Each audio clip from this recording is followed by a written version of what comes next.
primeira constatação é que se trata de um ministério enorme, né? São 37 pastas, então, para alguns desses ministros, os menores, de ministérios menos relevantes, para que eles se encontrem e despachem individualmente com o presidente eleito, eu acho que vai demorar um pouco, porque imagina se ele fosse encontrar com 2 ministros por mês, individualmente, ele vai levar 2 anos, pelo menos, né, para fazer isso.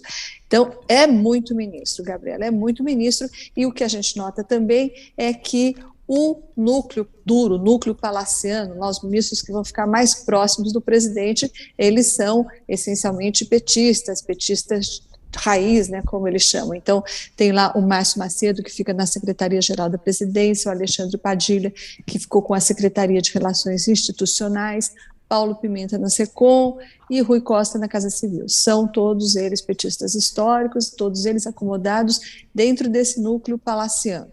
Aí você tem também ministérios muito importantes, como a economia, muito vistosos, como o desenvolvimento social, também a cargo de petistas, com pedigree, né? Porque, por exemplo, no caso da Anísia Trindade, ela foi indicada pelo Alexandre Padilha, e ela é uma socióloga, ex-presidente da FIP, etc., mas ela não é reconhecida como uma petista. Nem sei se ela é filiada, mas ela de fato não é reconhecida como uma integrante dos quadros do partido. Então, a gente pode notar que é isso. O PT ficou, evidentemente, com a maior parte das pastas, entre os 14 partidos da frente, ficou com as pastas mais vistosas e manteve petistas no núcleo palaciano. Aí você tem essa distribuição por partidos que você mencionou, e a gente nota também que tem umas franjas bastante políticas, né? Agora, essa cerimônia foi interessante porque ficou evidente que tinha muita coisa lá não resolvida, ela atrasou 1h30, o presidente Lula estava um pouco aflito, um pouco nervoso, derrubou coisa e, por exemplo, demonstrou pouca familiaridade com alguns nomes de ministros que ele estava anunciando, né? Por exemplo, o Valdez Góes foi chamado de Valdêncio, e É verdade, o é verdade. o presidente se confundiu, disse que ele era do Acre, daí gritaram, não, Amapá e tal.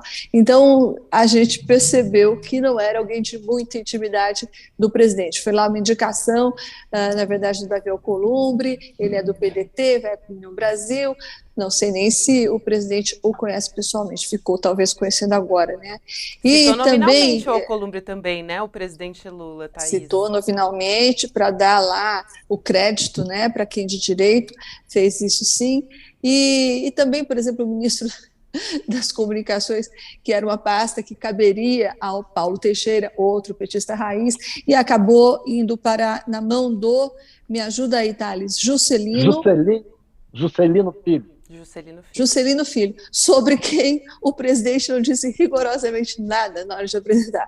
Ele disse apenas: o Ministério das Comunicações fica com o Juscelino Filho, dando a impressão de que tão pouco ele sabia, enfim, muitos detalhes sobre a carreira, a trajetória do Juscelino Filho. Não sei se foi Então, nele, até que ele demorou para ler, né? Ele ficou olhando ali um tempo no papel. Teve algumas ocasiões assim que o presidente Lula ele ficou olhando no papel e aí depois ele falou. Deu a impressão que ele esqueceu o nome de algumas pessoas ali, justamente por isso. pois é. Então, esse núcleo aí mais político, né, Gabriela, esse núcleo que priorizou os acordos políticos, as acomodações políticas, ele já começou trazendo problemas, né, porque essa parte do União Brasil, ela ficou envolta em muitas negociações, então, agora o Davi Alcolumbre é o pai desse novo ministro, mas a União Brasil está dizendo que não reconhece ele, o Thales até escreveu sobre isso e vai poder falar mais, mas mesmo assim parece que já pesa contra o novo ministro algumas pendências judiciais, e isso vai ser ainda objeto aí de averiguação, mas ao que parece esse nome indicado pelo União Brasil, ou mais especificamente pelo Alcolumbre, tem algumas pendências com a Justiça. Então, o que dá a impressão, para resumir a coisa, é um ministério com o núcleo petista, o núcleo palaciano petista